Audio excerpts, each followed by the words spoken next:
All right, I got two jokes for you guys today. Are you ready?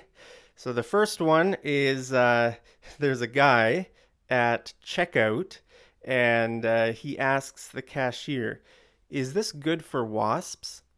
And she says, "No, it kills them." No, it kills them. Okay, so he's holding a canister of wasp spray, right? Some kind of wasp killer, right? Obviously, he wants to kill wasps somewhere, right? Maybe he has a wasp infestation in his house. Maybe he found some wasps living in the roof of his house or something, and he wants to kill them. So he asks her, "Is this good for wasps?" And she says, "No, it kills them." Okay, so can you see what's going on here? She's misunderstanding his question. Now, nobody in real life would misunderstand this, but his question, look at it. Is this good for wasps? Okay, so she is interpreting his question to mean, is it good for them? Is it good for the wasp? Well, actually, no. It kills them. It's not good for them, right? It kills them. So she's interpreting his question to mean something, to mean the opposite of what he intends.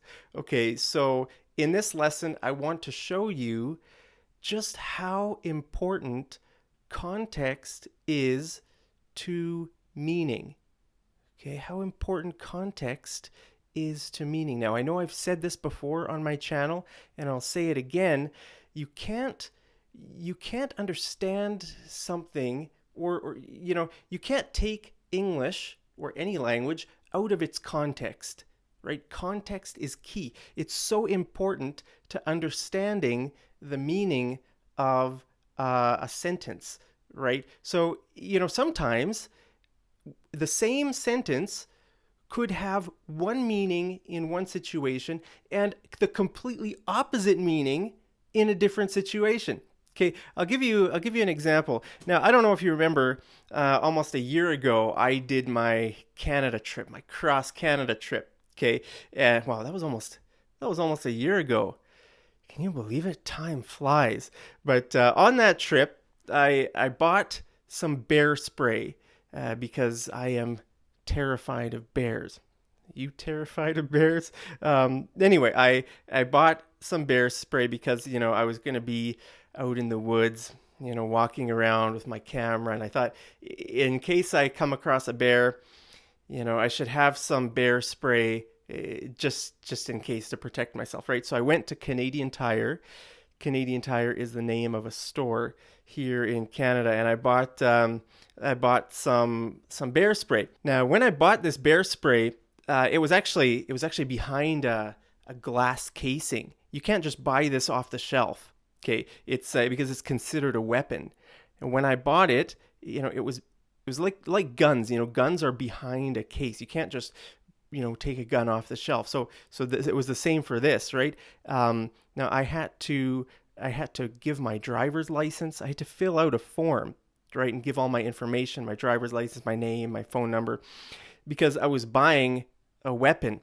Right, it's a very serious thing. Actually, the guy at Canadian Tire told me that this is well, there were two kinds. There was a there was a normal kind, and then there was like an extra for grizzly bears, because grizzly bears are really tough animals. So they're not going to stop at anything. If a grizzly wants to kill you, you need the best weapon.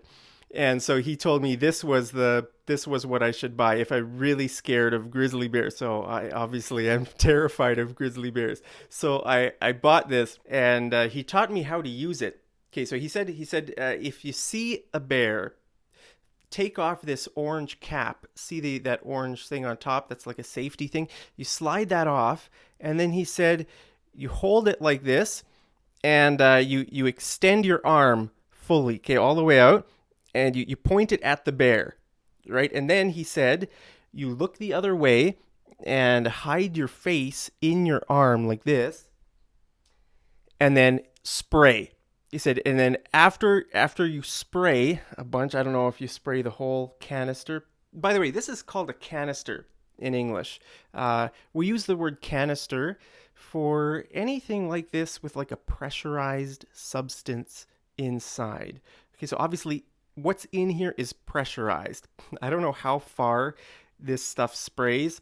I'm sure it sprays quite a ways, if it's to scare the bear away or to injure the bear or whatever. But anyway, it's called a canister. And you can use the word canister for anything with a pressurized substance, like for hairspray. That's a canister of hairspray, or a canister of mosquito spray. Anything like that is a canister. Okay, so there's your word, your English word for the day, canister. Okay, but he said, yeah, spray it and then run.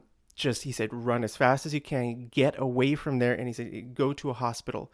When you get back to civilization, you need to go to a hospital because this stuff is so potent.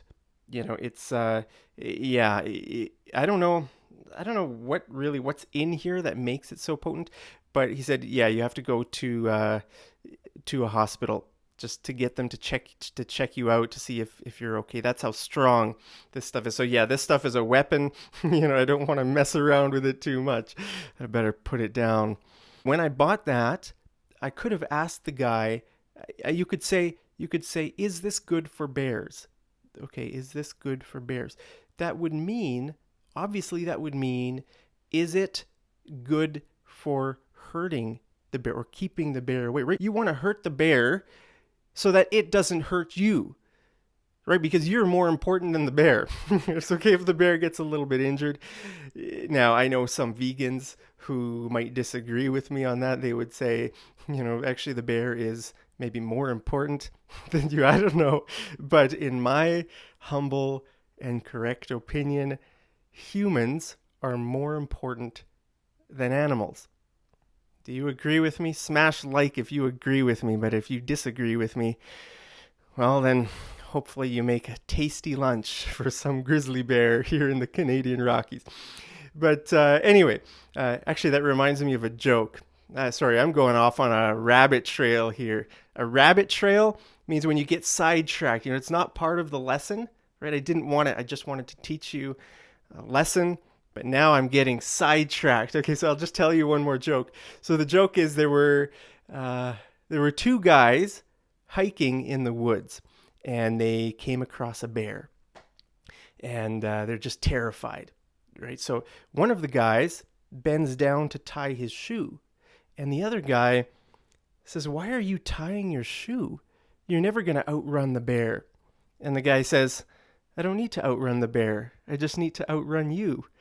Okay. So he was just going to give his friend up, to be a good lunch for the bear. So getting back to buying the canister. So you could ask, is this good for bears?